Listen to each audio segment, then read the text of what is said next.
As it turned out, I did most of my exploration by walking above ground rather than the tubes, and the main reason for that was not ease or time. It was because the tube system in New York is not very good. They don't have lines, or rather they do have lines, and the lines are coloured, but they go by the train number that is on the track rather than the tube itself. So, for example, this is a map of the tube. Can you see that? There we are. Now, basically, you have a red, a blue, an orange, a green, and a yellow line. Those are the lines, basically, and along each of those lines runs about 3 trains. So the blue line, you've got the A, C, and E trains. The red line, you've got the 1, 2, and 3 trains. The orange line, you have B, D, F, and N. The yellow line, you've got N, Q, and R. And the green line is 4, 5, and 6. There are some others. There's J and Z somewhere. Yeah, that's a brown line.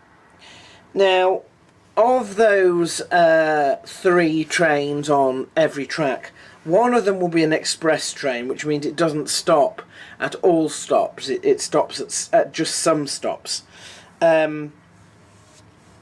One of them will be a train that doesn't come along very often, and one of them will be sort of like the normal train. So on the ACE line, the A is the express, E doesn't come along very much, and C is your major one that stops at every stop.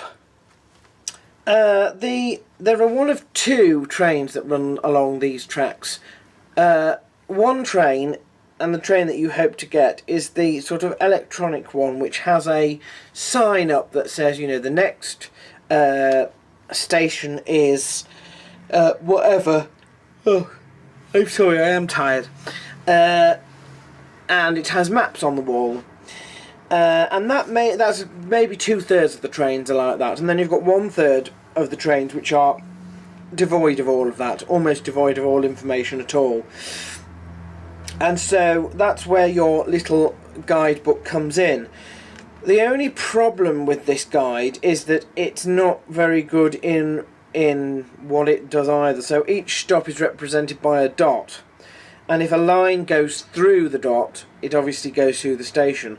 But sometimes if a line goes near the dot, it also stops at the station, and yet sometimes when it goes as close as ones that stop, you'll find that it doesn't stop there. It's very, very complex. It's just so overcomplicated. So at each stop you have a list of everything that stops there. So, you know, West 4th Street, for example, you've got A, C, E, B, D, F, and M.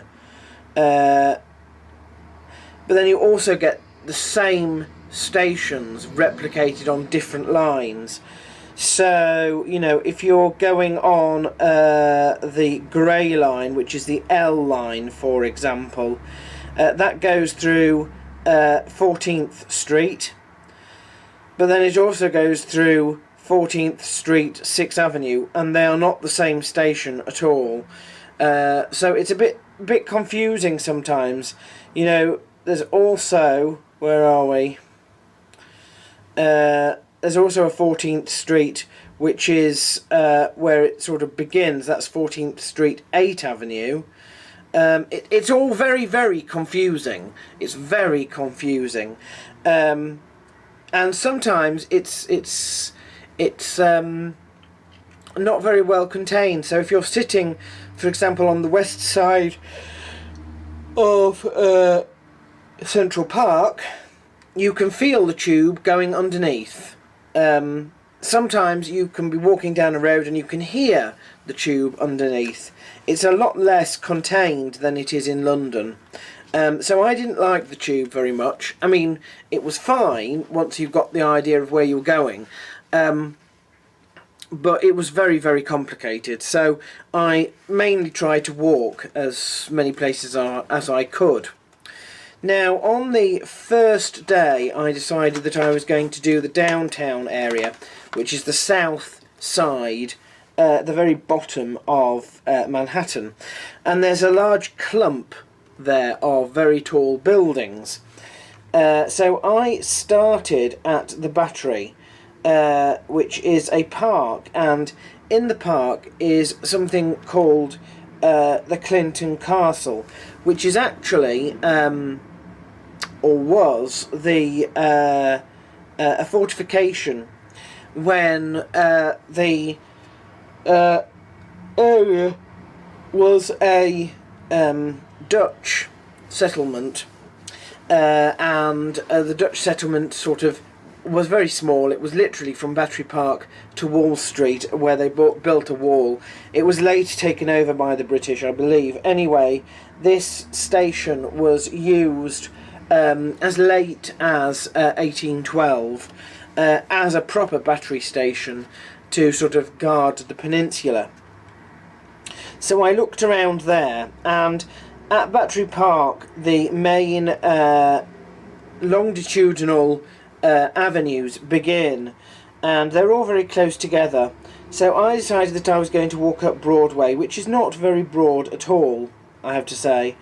And up Broadway I found several churches, or rather it was a church and a chapel. There was Trinity, which was the Episcopalian church, and there was St Paul's Chapel, which was a little bit further along. St Paul's Chapel is the oldest building, or certainly the oldest church in Manhattan. It's the one that lies right under the World Trade Center, and yet miraculously was not destroyed when the towers came down. Whereas the main Episcopal church there stands right at the end of Wall Street. So I walked along Wall Street after that, and I looked at things like the stock exchange that's along there, Federal Hall, which was where the first solo government sat, in a time just after the War of Independence, where New York was actually the capital. It's the place where George Washington was inaugurated, and that was quite interesting because the Americans do like their stolen symbols of Greek and Roman times, and they do like their buildings to be in that style. So, you know, you had the Federal Hall looked like the Parthenon, it really did. And if you go inside it, it suddenly becomes Roman. Instead of being sort of rectangular with pillars all the way around the outside, it's circular with a rotund. So it was very interesting. I also went into a museum there, the Financial Museum, and that was not so good. It was a bit expensive to go in for what it was, and I went in and, you know, you pay for the ticket or whatever, and as I was paying, opposite was sat some kind of security, I think. Sort of plain clothes, but sort of dark.